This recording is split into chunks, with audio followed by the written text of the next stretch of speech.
ഇന്നിതേ അബിയും അവക്കാഡും അതുപോലെ തന്നെ ഓറഞ്ചും ഇരിപ്പുണ്ട് കേട്ടോ. അപ്പോൾ അതിൻ്റെ പ്ലാന്റുകൾ ചെറിയ പ്ലാന്റുകളാണ്. അപ്പോൾ അത് നടാൻ പോവുകയാണ്. നമ്മുടെ ഈ മാവ് നിൽക്കുന്നതിന് ചുറ്റുമുള്ള കുറച്ച് സ്ഥലത്ത് അഡ്ജസ്റ്റ് ചെയ്ത് നടാൻ പോവുകയാണ്. കുറച്ച് സ്ഥലമേ ഉള്ളൂ. അപ്പോൾ അതിൻ്റെ ഉള്ളിലാണ് നടാൻ പോകുന്നത്. അപ്പോൾ ഇതേ അബി ഇത് ഒരു ചെറിയ കുഴി കുഴിച്ചിട്ടുണ്ട്. അതിൻ്റെ ഉള്ളിലേക്ക് വെക്കാൻ പോവുകയാണ്. ഇത് ഒത്തിരി അധികം ദിവസങ്ങളായി കേട്ടോ ഇവിടെ ഇരിക്കാൻ തുടങ്ങിയിട്ട്. ഇപ്പോഴെങ്കിലും നട്ടില്ലെങ്കിൽ ഇനി അത് പട്ടു പോവും. കാരണം അത് കരിയാൻ തുടങ്ങിയിട്ട് ഇലകളൊക്കെ. അപ്പോൾ ഇതേ ഞാനിനി പൊളിച്ച് നടട്ടെ. വേരുകളൊക്കെ ശരിക്കും ഇറങ്ങി തുടങ്ങിയിട്ടുണ്ട്.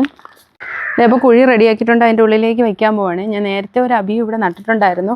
അത് പക്ഷേ നമ്മുടെ റംബൂട്ടാൻ്റെ തണലിലായി പോയി കേട്ടോ. അത് കാരണം തന്നെ അതിങ്ങോട്ട് കയറി വരുന്നില്ലായിരുന്നു. വളർന്ന് കയറി വരാത്തത് കാരണമാണ് ഇപ്പോൾ ഞാൻ ഒരെണ്ണം കൂടി മേടിച്ച് വെക്കാമെന്ന് വിചാരിച്ചത്. കുറച്ച് വെള്ളം കൂടെ ഒഴിച്ചു കൊടുക്കുകയാണ്. കാരണം നല്ല വെയിലാണ്. മഴയില്ലാത്ത സമയം അത് കാരണം തന്നെ നന്നായിട്ട് വെള്ളം നനയ്ക്കണം. അപ്പോൾ വെള്ളം കൂടെ ഒഴിച്ചു കൊടുത്തു. എന്തായാലും ഇതിനി നട്ട് കഴിഞ്ഞു. ഓറഞ്ച് ഇനി അടുത്ത ദിവസം നടാം. കാരണം നല്ല വെയിലുണ്ട്. ഇപ്പോൾ അത് നടാനായിട്ട് നിൽക്കുന്നില്ല. കുറച്ചുകൂടെ കഴിഞ്ഞിട്ട് ഇത് കുഴിച്ചപ്പോൾ തന്നെ തളർന്നു. അപ്പോൾ ഇനി അടുത്ത ദിവസം അത് നടാം.